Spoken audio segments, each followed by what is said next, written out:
Pecundangi Amerika dalam perang, tentara Vietnam tetap kalah dari TNI.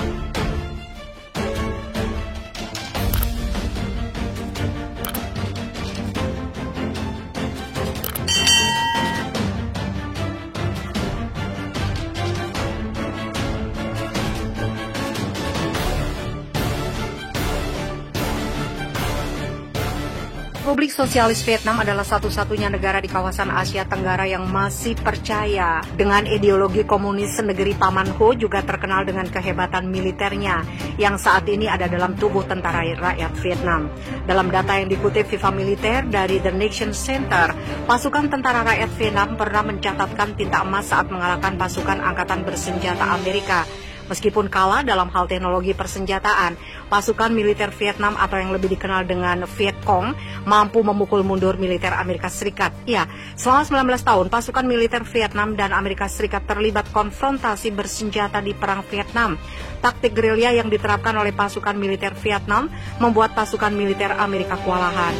Menurut catatan yang dikutip Viva Militer dari Vietnam Veterans Memorial Fund, ada lebih dari 58.000 tentara Amerika yang tewas dalam pertempuran dahsyat itu. Dari sejumlah catatan tersebut, wajar jika militer Vietnam dianggap sebagai salah satu yang terkuat di Asia Tenggara dalam hal kualitas personel.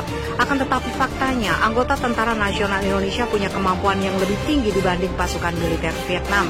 Kompetisi menembak antar militer Asia Tenggara jadi buktinya adalah Asian Armies Rifle Meet atau AARM, kompetisi bergengsi bagi pasukan Angkatan Darat negara-negara ASEAN yang sudah berlangsung selama 29 tahun. Sepanjang kompetisi ini digelar, Indonesia yang diwakili oleh prajurit TNI jadi negara terbanyak yang meraih gelar juara.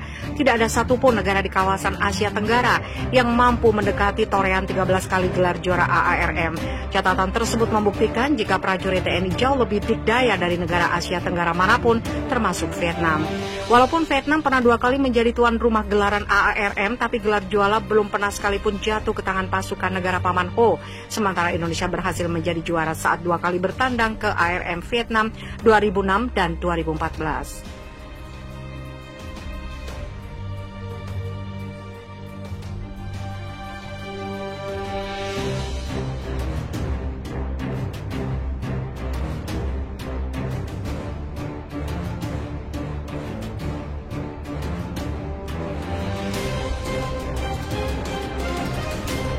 Ini merupakan kisah perjalanan seorang Jenderal Kopassus yang karirnya malah mandek saat mencoba menasehati Soeharto. Ya, saat di depan meja biliar, teguran itu terlontar untuk Soeharto. Tidak ada seorang pun di situ yang menduganya jadi akhir dari karir sang jenderal. Peristiwa itu terjadi pada 1984 saat anak-anak Soeharto sedang memulai bisnisnya. Mungkin Benny Murdani merupakan satu-satunya pejabat yang berani melayangkan teguran itu ke Soeharto. Raja Intel itu pernah buat presiden kedua Indonesia sampai geram. Benny merupakan pria berkepribadian keras, tidak banyak orang yang mengetahui kisah ini. Sejak masih berpangkat Kapten TNI AD dan menjadi anggota RPKAD sekarang Kopassus, Benny Murdani sudah menjalin hubungan akrab dengan Soeharto. Buku berjudul Benny Murdani yang belum terungkap, Tempo PT Gramedia 2015 dan Benny Murdani Profil Prajurit Negarawan, Julius Power, Yayasan Kejuangan Panglima Sudirman 1993, mengulas secara apik hubungan dua tokoh itu. Hubungan itu dimulai sejak era 1960-an saat Soeharto berpangkat Mayor Jenderal. Soeharto sangat mengagumi Benny karena piawai dalam strategi tempur.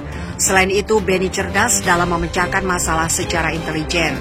Urusan pelik baik di dalam maupun luar negeri dipercayakan kepada Benny yang dikenal loyal. Misalnya, ketika Indonesia terlibat konflik politik dan militer dengan Malaysia pada 1964, Soeharto yang merasa pemecahan masalah secara militer tidak menguntungkan Indonesia, lalu memutuskan mengambil langkah intelijen dan diplomasi. Akhirnya Indonesia dan Malaysia kembali berdamai serta terhindar dari bentrok militer yang bisa merugikan kedua negara. Ketika Soeharto menjabat presiden kedua hingga lebih dari 30 tahun 1967 sampai 1998, Benny Murdani terus dipercaya sebagai tangan kanan. Benny menanggapi masalah keamanan, hubungan diplomatik dengan negara lain sekaligus pengawal presiden yang loyal dan setia. Tapi meski menjadi seorang loyalis Soeharto, Beni ternyata seorang yang kritis dan berani memberi masukan serta teguran kepada Presiden. Beni Murdani seorang lelaki berprinsip keras dan tegas. Meskipun seorang loyalis Pak Harto, dia bukan tipe penjilat dan suka menjatuhkan orang lain dengan memberikan informasi tidak benar. Dia berprinsip harus bisa menjauhkan Soeharto dari orang-orang yang suka menjilat atau orang yang suka menfitnah demi mendapat perhatian Soeharto. Kerisauan para menteri.